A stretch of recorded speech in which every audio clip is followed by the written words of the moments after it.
All right, hello everybody and welcome. I will get us started with the first of two talks that we have here in this breakout session. My name is Sinead Yarberry and I'm an assistant professor of clinical practice with the College of Nursing. And helping me present today is one of my former students, Meredith Hausman. So I will go ahead and get started sharing my slides.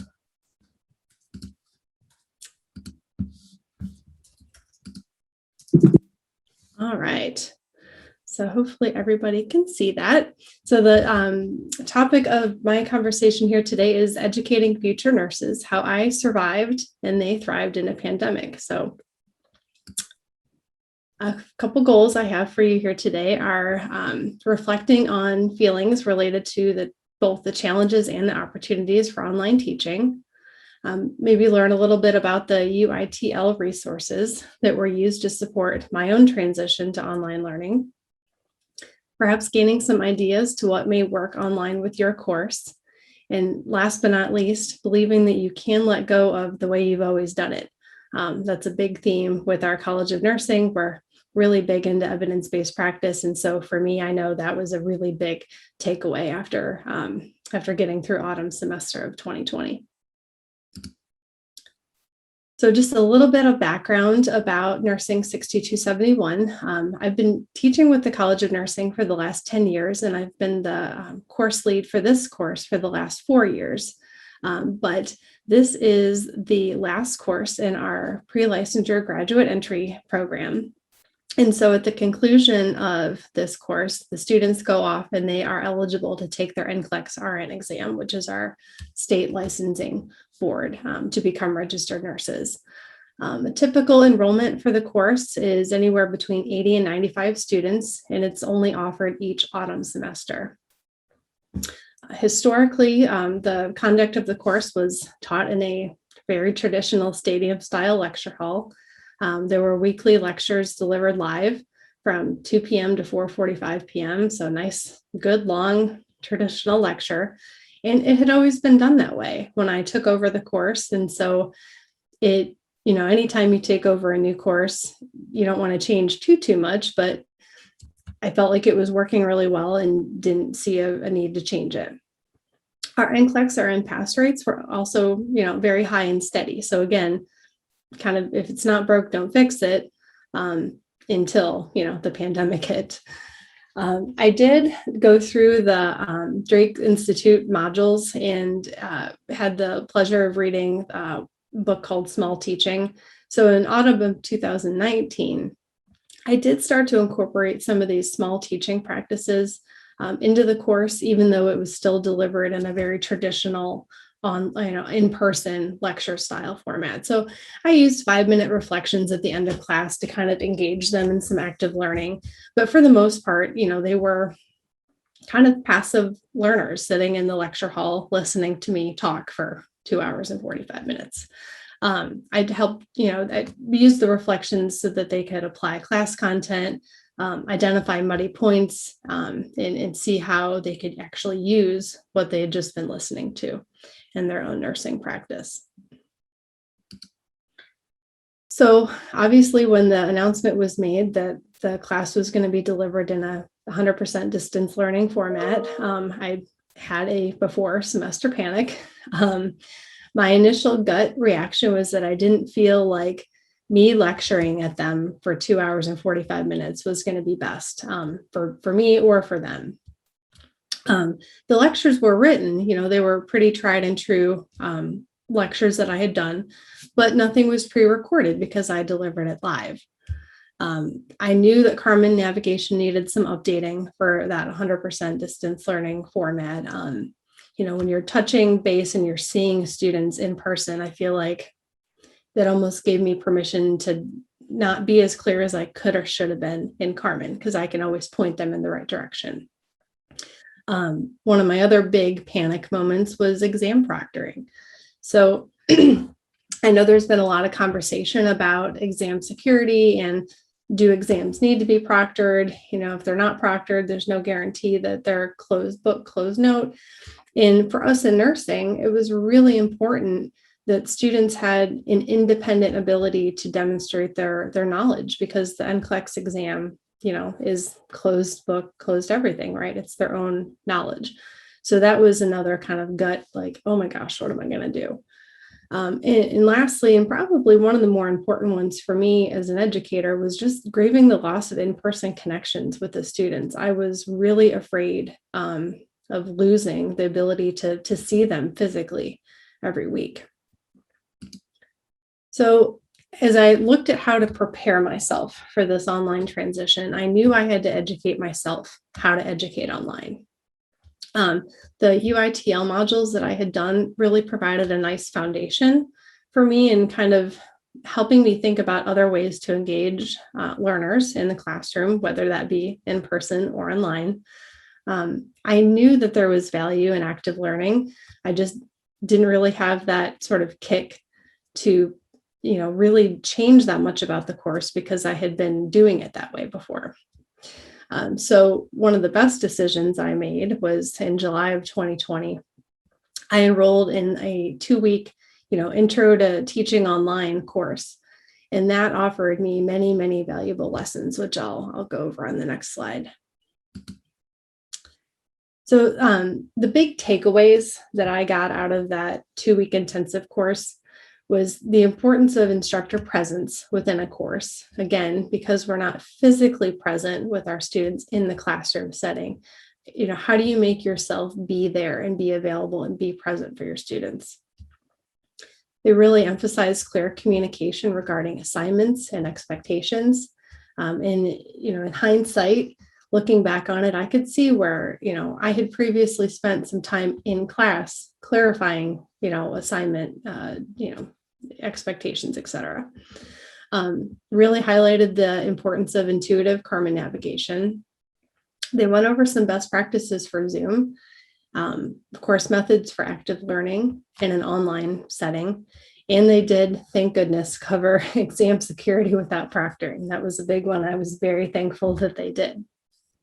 So having those being my takeaway points, I'm going to go over now how I transformed 6271 into from this very traditional in a stadium style lecture hall with me talking at them to a really robust online experience. So to help with instructor presence, I recorded a video introduction that was available before class started. So I worked really hard to get Carmen available for publishing a couple days before classes started. I think maybe the Thursday or Friday before that Tuesday.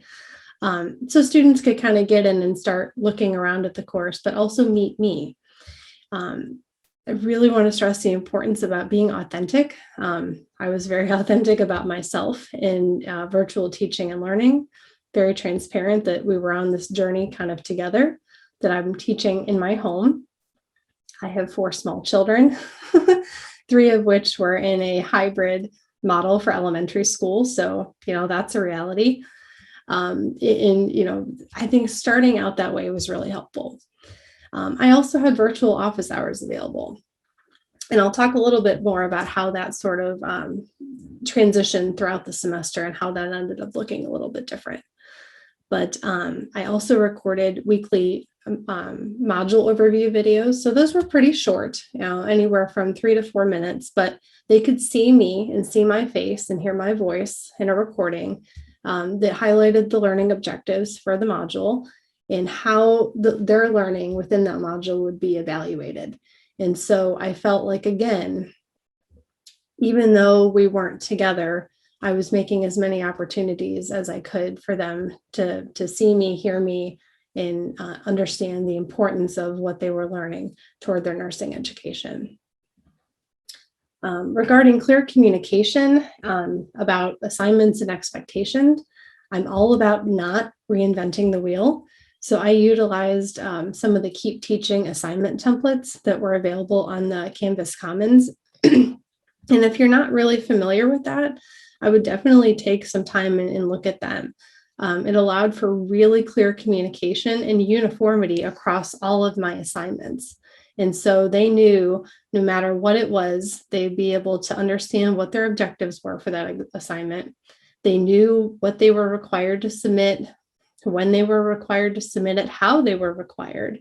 And then at the very end, one of my favorite things about that template was it has an academic integrity statement at the bottom with, some verbiage and some images about whether or not they can work together, or if it's an independent assignment, if they can use resources, if they can reuse previous work, etc. The other aspect about Carmen that I engaged with to kind of help with that navigation piece was I used a weekly module with tabs, and I've got a picture on the next slide of what that looked like. And again, I'm all about not reinventing the wheel. So I was able to find this page template on the Canvas Commons, and then I simply adapted it, to meet the needs of my course. But I provided a pre-recorded lecture to cover content before our class time. And then because they did some listening ahead of time, I did reduce the amount of time that we were together in our synchronous Zoom session. Because again, 2 hours and 45 minutes on Zoom, trying to focus, is challenging for me, and I can only imagine that it's challenging for them as well. With my recorded lectures, I did also chunk those down into 20 to 30 minute sections so that they weren't having to sit and listen to anything longer than 20 or 30 minutes at a time. I actually ended up doing that kind of after a personal issue with technology. I recorded this brilliantly wonderful lecture over the summer last year, and it was like an hour and 20 minutes, and it did not capture a one speck of my audio. So after being really frustrated with that, I decided I'm never going to record anything longer than 20 or 30 minutes so that I don't have to, re-record that. And I received feedback from students that they really liked that because they were able to take it in digestible chunks. And if they were looking to re-listen to something, they knew right where to go. So here's just a visual example of what my tabs looked like. So you could see that I had a start here, an overview. This is where I put the objectives. I put my little video, my weekly module overview. They could easily see what readings they had for the week, their recorded lecture, how the module would be evaluated, any additional resources that I had either, from YouTube or within our textbook. And then after class, I always had a place that I could put the Zoom recording of class time for them and any additional things that we talked about or came up. So regarding best practices for Zoom, cameras were encouraged but not required. One of the things that I learned in that 2-week intensive course was, to be as inclusive as possible. Not requiring cameras is the better practice because not all students have an environment that they would feel comfortable, sharing, what's happening to them in the background. And even with virtual backgrounds, it can be challenging. So, I didn't require that. That a little bit of a disappointment for me as a teacher, because sometimes seeing, only 20 or so faces when I know there's 80, 82 of them in the class, hard to know what they're doing, but that's okay. I did purchase an external microphone, which helped significantly cut down on some background noise on my end.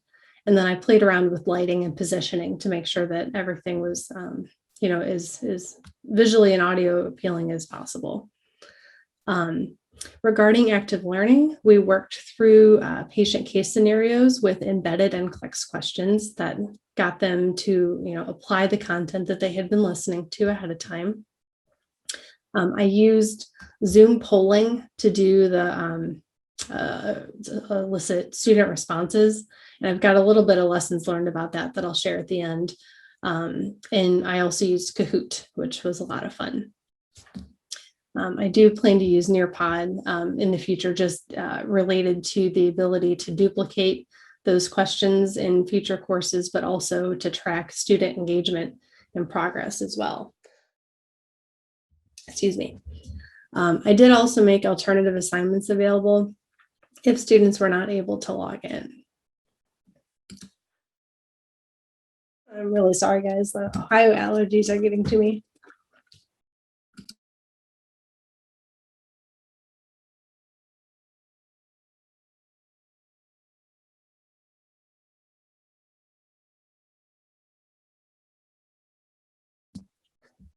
Sorry. It's a nice part about Zoom. You can just mute yourself and cough. Um, I did use ExamSoft for my testing in the course, mostly due to its superior analytics. I already had a prior question bank established, and they have alternative question types available. Oh, I'm so sorry, guys, that match our NCLEX. So they have hotspot type questions and reordering. I did highlight the importance of independent test taking, but was very transparent and acknowledged some of those security limitations. NCLEX is an independent exam. And so this was really a good opportunity for them to see where their own knowledge was independently. So if they were having to look up a lot of things, that's a really good indicator that they, need to spend more time on a particular topic. I did choose higher level questions. So as I wrote them, made sure that they were, application analysis level questions, randomized the question answer order, and it was a timed exam with a passcode. So, at the end of the day, I was able to kind of compare the analytics to the previous year and, felt relatively good that it was the students' own work that they were doing.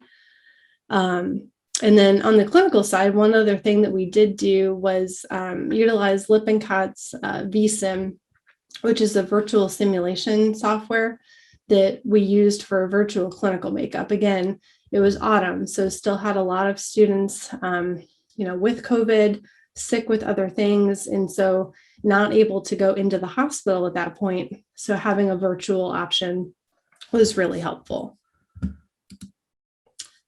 Overall, I was really proud of the course that I developed. I personally saw an increase in critical thinking in all of the students. There was an overall improvement on the objective exam averages. And, I attribute a lot of that to that active learning that was taking place in class. And because we were doing case studies, I was able to, just because we learned something week 1 of the semester, it's not like we forgot that content. They were able to apply, fluid and electrolytes to the burn patient that we went over, even in the end of the semester. And so being able to constantly go back and interleave those concepts, I think is a really, strong contributor to the overall success of the students in the class. Definitely changed my attitude, my perspective about content engagement. Previous, I was very, you need to be in class, you need to be here. COVID, if anything, has taught me to be very flexible. And so if a student can work through a case study on their own and actively engage in the content, does it matter if they were sitting there at 2 p.m. on a Thursday? And at the end of the day, my takeaway was, probably not. I do plan to ask students moving forward to upload a professional headshot to their Carmen Zoom account. And that way, if their camera is off, at least I can see a picture of what they look like. I think for me, that'll really help, put a face to a name, as it were. Nearpod, I mentioned a little bit, but just allowing for easier duplication in the future, and again, monitoring student engagement and progress. I may try to do a little bit more with breakout rooms. We had a couple weeks where we split them out and so that they could work in small groups. I was afraid to change too much too soon, and so I didn't do a whole lot with breakout rooms, but that's definitely something that I could look at more in the future. Another wonderful tool that I discovered out of all of this is Microsoft Bookings. And so I can imagine many of you have had the same exchange, student emails and would like to meet to go over something, and says, can you meet? Yes, I can meet. I'm available on these times. How about you? Are you available on those times? And it's sometimes 3 to 5 emails before you land on a date and time that you can actually meet with the student. And so Microsoft Bookings allows you to put in set hours. I had recurring weekly hours that I had on each day. The student could go to this website, say, I want to look at my exam. I want to come on this date. and then they can see the available times that I have on that date. If they click one, they fill out their name, their email. I did ask them to put their cell phone in just in case I needed to reach them real quickly before the meeting.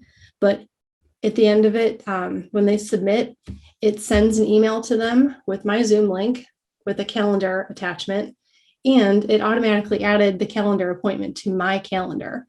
So I could see that, Meredith scheduled an exam review on this date at this time. So that was a game-changing thing for me. And I am very thankful to have found that resource as part of our 365 package.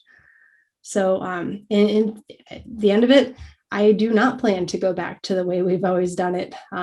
That was a really, really big aha kind of moment for me. But I've spent the last 20 minutes telling you my perspective on all of this.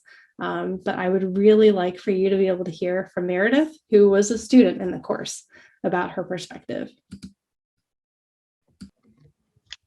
Hello, I'm Meredith.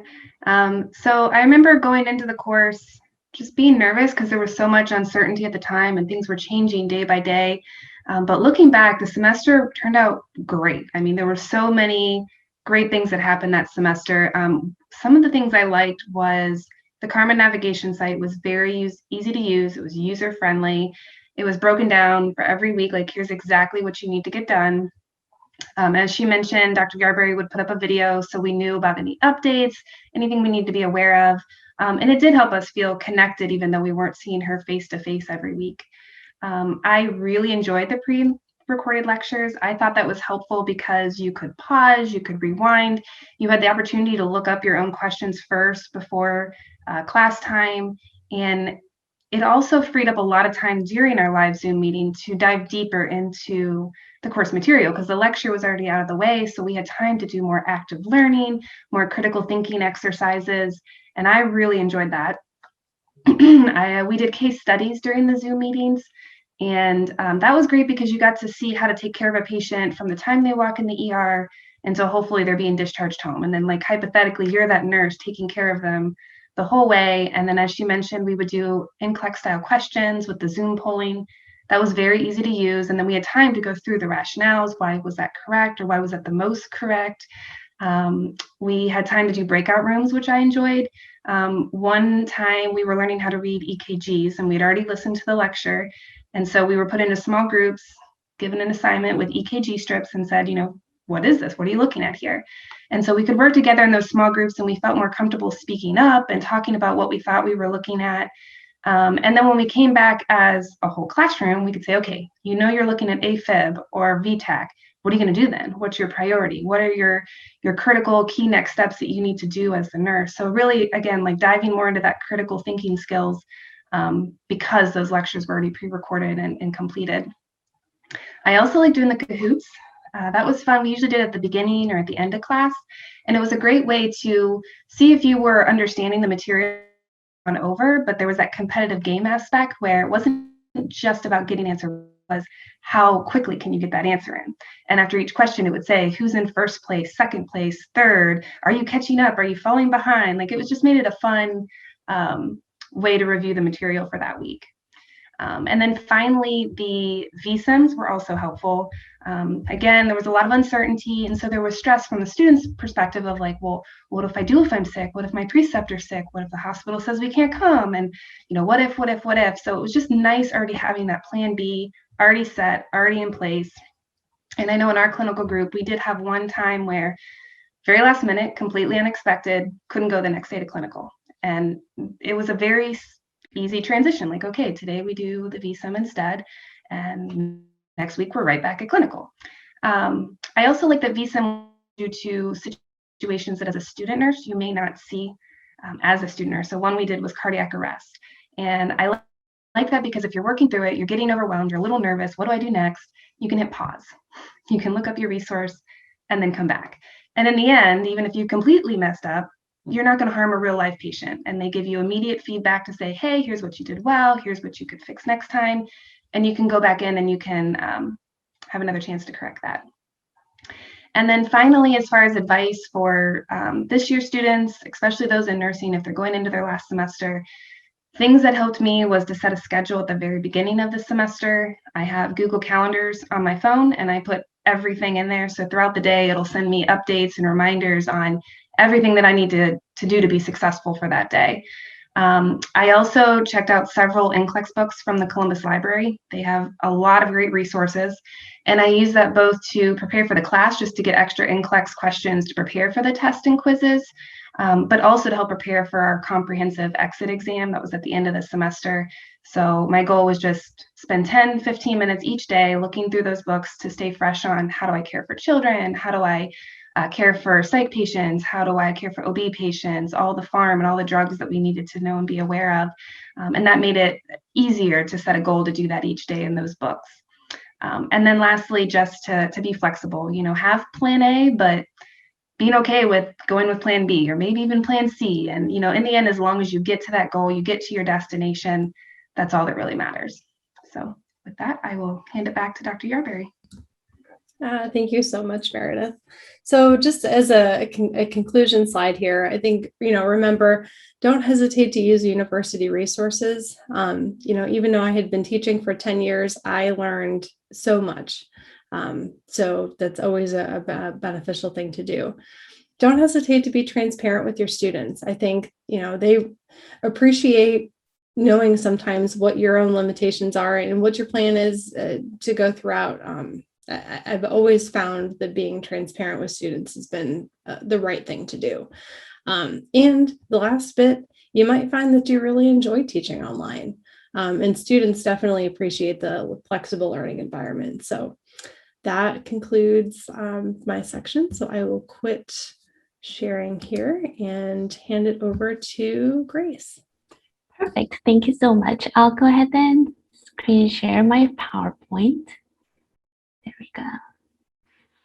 All right. So hello, everyone. My name is Grace Kim. I use she, her, hers pronoun. I'm a PhD candidate in foreign second and multilingual language education program. I'm in my 4th year now. And today I'll be talking about my experience teaching online for the first time as a graduate teaching associate, teaching as an independent instructor. And specifically, I'll focus on the challenges that I experienced over the last 3 semesters and how I responded to those challenges. And first, I want to start this presentation by briefly sharing my teaching background so that you have a better idea of where I'm coming from. I started working as a GTA here at Ohio State since fall 2018.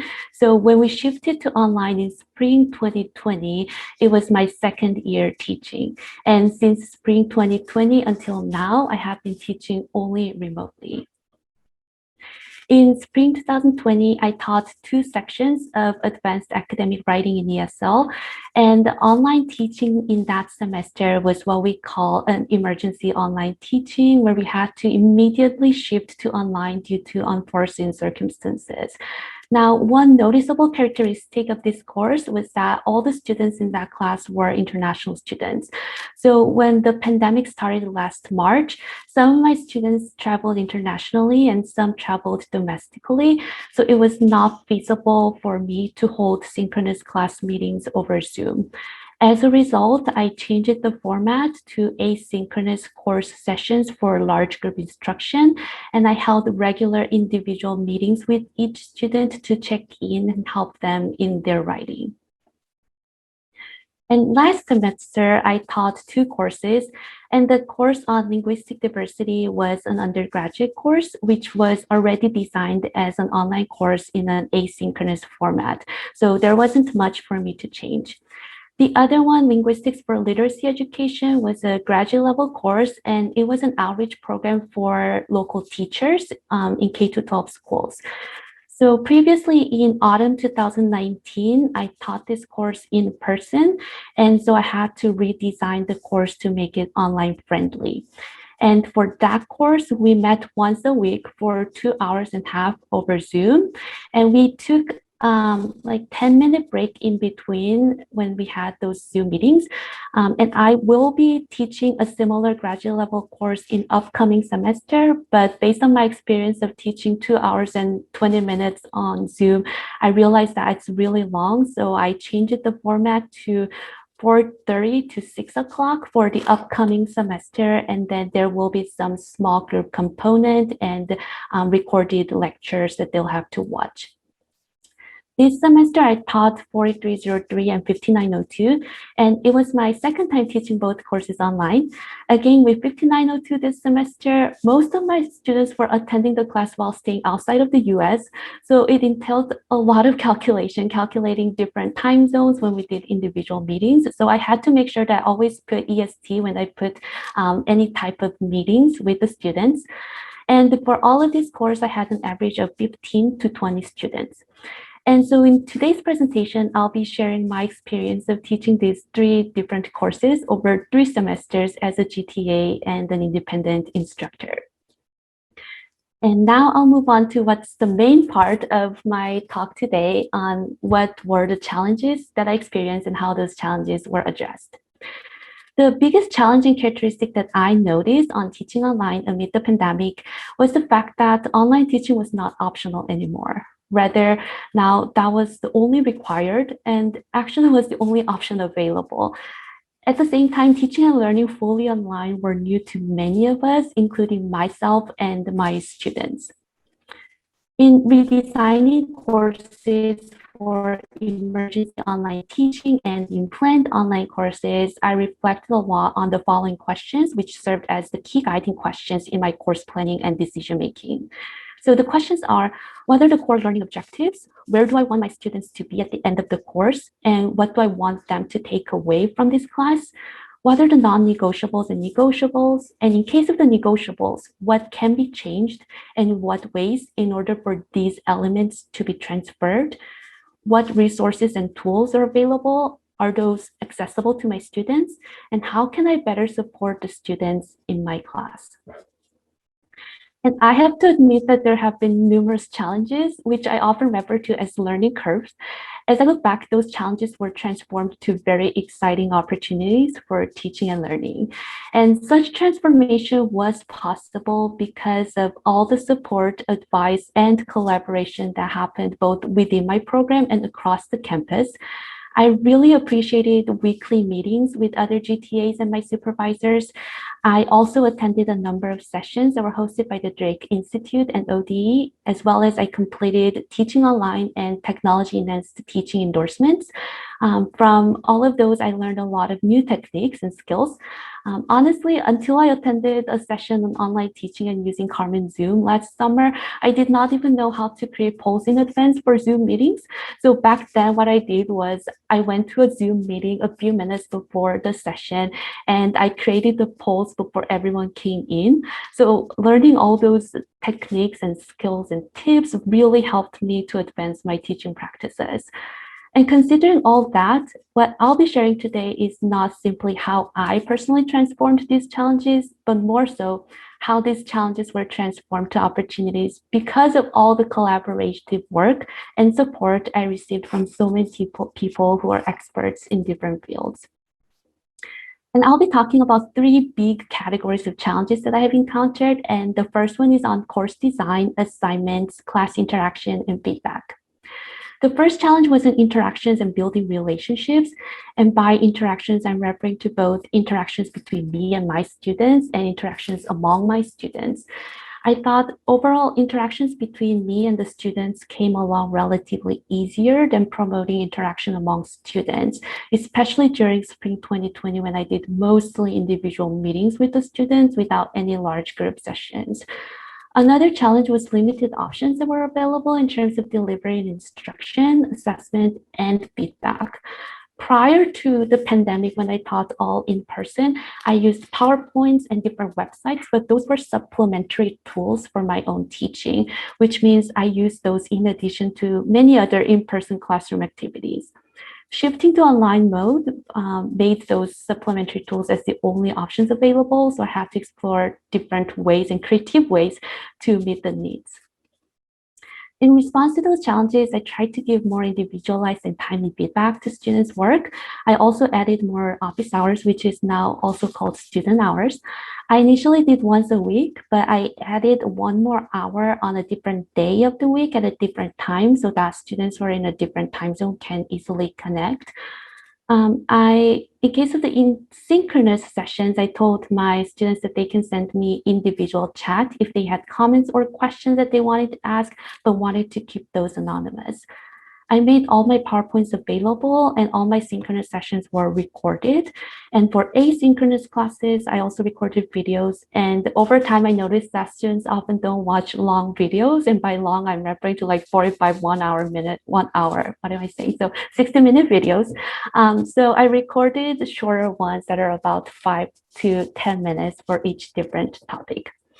And I built in more formative assessments and check-ins along the way. So for example, at the beginning of the semester, I sent out student survey questionnaire using Qualtrics or ungraded quiz format on Carmen and asked students for their pronouns, their time zones, and anything that could help me as an instructor to better support them. I had some students who told me that they're expecting a child or they were taking care of a family member. So I took notes of that so that I can accommodate them better. And towards the midpoint of the semester, I sent out another one asking how this course is going for them in terms of structure, what type of feedback that they would like, and I tried to incorporate those if they were feasible. And according to their comments, many of my students appreciated clear and timely communication, as well as having consistency in terms of schedule, course structure, and expectations. So all the materials that were organized in Carmen as weekly modules, and every week I also included an overview page that introduced them to the new contents of the week, and I included a to-do list for the students to follow. Lastly, starting from autumn 2020, I included more group work to promote interaction among students. In spring 2020, I was a little bit afraid to start those small group works, but in autumn, because it was planned, I thought I could give a try. Some activities were discussion posting groups in Carmen. I also put students into small groups and I told them to do a short meeting among them via Zoom. And I gave them selected readings and guiding questions for them to discuss. And students had to upload a recording of their conversation to Zoom. To Carmen, they could download the Zoom video and share that or just share a link with me. And what I have heard from many students was that they really enjoyed the opportunity of meeting their classmates since such interaction time has considerably reduced in online learning contexts. My second category of challenges was an unpredictable situation due to the pandemic. Several students expressed high levels of stress due to the uncertain situation, and this was more so the case in spring 2020 when everything was new and we had to find some ways to continue the courses. And honestly, being a graduate student myself, I also experienced it because my research was affected by the pandemic and I'm an international student also. So that in that sense, I was able to relate to my students' struggles. Moreover, I had several students who tested positive to COVID, so I had to figure out ways to accommodate each student's situation and adjust deadlines. And with international students, I had some of them who travel back to their home countries. So finding a time to do an individual meeting was a challenge. Some students could not access certain websites due to restrictions, so I had to find alternative ways to provide materials. My 5365 course was all other adult learners, and the synchronous session was during like dinner time in the evening. So several of them had kids to take care of. So some of them participated using only chat feature and had their cameras on and off depending on the time.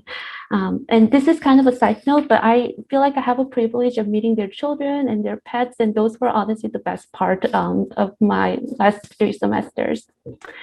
So all these challenges really made me think of social and emotional learning and trauma-informed teaching, which I was familiar with because of teaching K-12, because of the K-12 teaching experiences, but I didn't think much of incorporating that explicitly into my teaching practices in higher ed context. What I tried to do was to create a space and time to check in with my students and let them know that I really care how they are doing. For example, in my synchronous class, I sometimes started by asking how they are doing, and I told them to just put a word or two in the chat. Also, last semester, I had a class on the day right after the election day, and so we did a short mindfulness activity, having like 3 minutes of silence and breathing activity at the beginning of the class to situate ourselves. I decided to do more individual meetings with the students and provide individualized accommodations and adjustments when students asked for it. So for example, when a student had family situation that come up and could not attend the synchronous class one week, I told her to watch recordings and send me a brief reflection with any questions. And the last category of challenges was on technology. In the past, technology was optional and supplementary to my teaching, but now it became a necessity to continue teaching and learning. At the same time, I realized that there were numerous options to choose from, so I felt overwhelmed when I looked through all the different options. For example, with video recording, there were so many different programs available. So I wished I had several days to just experiment with all of those, but there were time constraints, realistically speaking. So I often felt overwhelmed in that sense. And when I used one at the back of my mind, I wondered, can I make this better? Is there any other better option for me to choose from? So it was a learning curve for both me and my students. And for some international students, certain websites were new to them. So I had to figure out how to make it work or just provide some support for them. Another one was accessibility issues and internet connection. I personally had issues with internet connection as well. So last semester in the synchronous class I taught, I came in with what I call as like a perfect game plan. I had my laptop, my iPad connected. I also logged in with the 2 different accounts to make sure that I can see how my screen looked like to my students. But then apparently I used a lot of bandwidth and my students told me that I was keep lagging. So I had to reduce the number of devices that I used and got an Ethernet cable. So there were some hiccups, which I really appreciated my students being flexible and understanding. And what I realized was that having more tools did not necessarily lead to better learning. What I realized was that introducing new tools will require some time for both my students and me to familiarize ourselves with the tool. What really mattered was identifying the ones that are useful for us and consistently using those so that students can feel comfortable to engage in learning while using those. So that the goal is not students, so goal is that students' focus can be on the tools not on the tools, but on the content that are delivered using those tools. I also invited my students and the teachers to share any websites or programs that they found useful and asked them for feedback and advice, which they often shared in class. And I prioritized using on-campus resources and then supplemented with other tools that were provided by different websites and the programs, because the ones on campus are easily accessible to my students as well. So I'll end my presentation today by highlighting some key lessons I learned, stating remaining questions and posing future directions. Teaching online for the first time challenged me to re-examine my own positionality as an instructor and GTA. I also revisited my teaching philosophy and practices.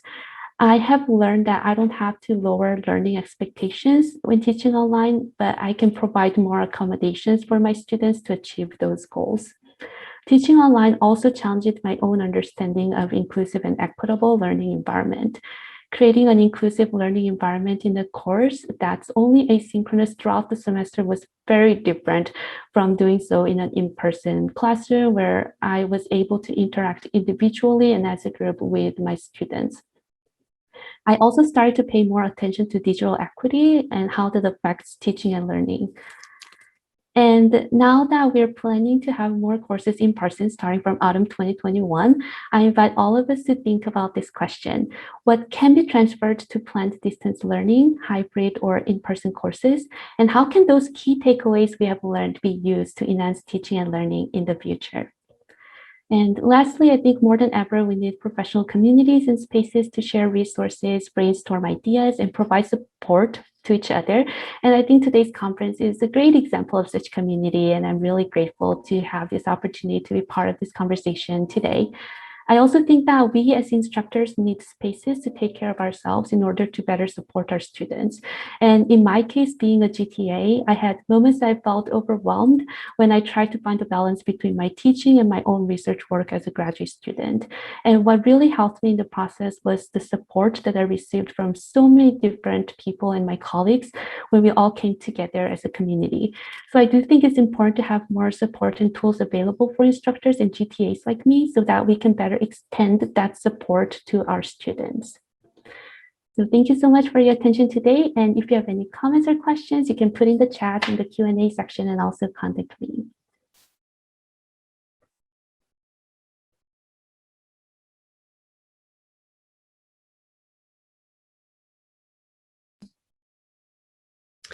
So we've got just a few minutes for questions. Ashley, I saw that you had a couple in the chat, so I will answer those. In terms of reusing pre-recorded lectures, I think it will depend on the content. So because I teach in nursing, and there are things in healthcare that change, fairly continuously, if not, on an annual or more basis. I plan to just kind of look at each individual week. If there aren't any major updates to, nursing care that we provide or the medical management of specific things, then I personally don't have a problem reusing it for this coming year. But I will say, having gone through a graduate program myself, I think, I wouldn't want to reuse it more than a year or maybe two. I think stretching it out any more than that is kind of, it's good to redo it. I know it's a lot of work to do it, but if I can save myself a little bit of time this autumn by reusing some, then I probably will. But I plan to look at them individually to see if anything actually needs updated from a healthcare standpoint. And the other question, yes. So that page, the Canvas page with the tabs, that is a customizable HTML. So it did require a little bit of a learning curve. I broke it probably more often than I fixed it as I was first using it, but now that I've been using it for a few semesters, it's not too bad. And I think when I looked on Canvas, I can't remember how I found it or what I ended up searching for, but I can put my email in the chat. And if you are interested in finding it more specifically, I can see if I can find it on Canvas and get it to you. I think that was the only two that I had during there. Mention lessons learned with using polling and Zoom. Yes. So I was using for class time. I was using my own personal Zoom room. So Sinead's personal Zoom room every single week. The reason I did that was just so that there was one consistent URL to go to every week. It was listed in the syllabus. It was listed in Carmen. But what I found is that within a single Zoom meeting space, you can only have 25 questions. So once I had put 25 questions in there, if I wanted to put more questions in, I would have to actually go and delete questions off of there versus being, I just thought, I could have all these questions in here and I could, use it for the next year, but that was not an option. So that was probably the biggest lesson I learned. Since then, in spring semester, I did learn how you can use the Zoom tab in Carmen to actually set up class dates and times so that it's a different URL every week. But all the student has to do is go to that tab and launch their class. I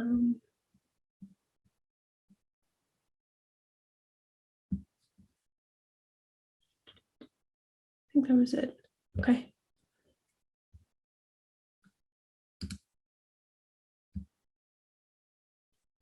Yeah, and thank you very much for allowing us to share our experiences with this. I thought it was, in hindsight, looking back on it, it was like, whew.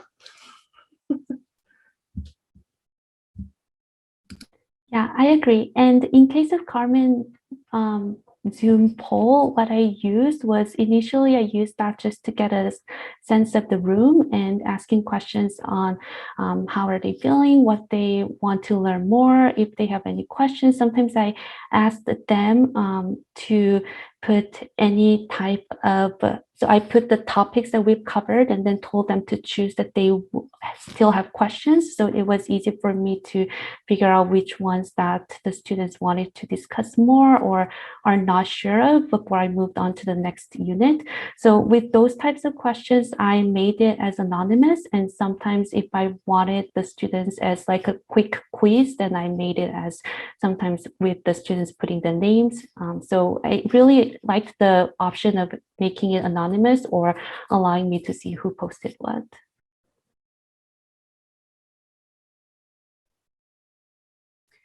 Okay, and so with that, I think we are done unless there are other questions. Thanks for Sinead just put her email in the chat. Thanks to everyone for, well, thanks to our presenters first. This was super inspiring. And thanks to everyone who participated in attending the session. And we will see you after lunch. Bye, everyone.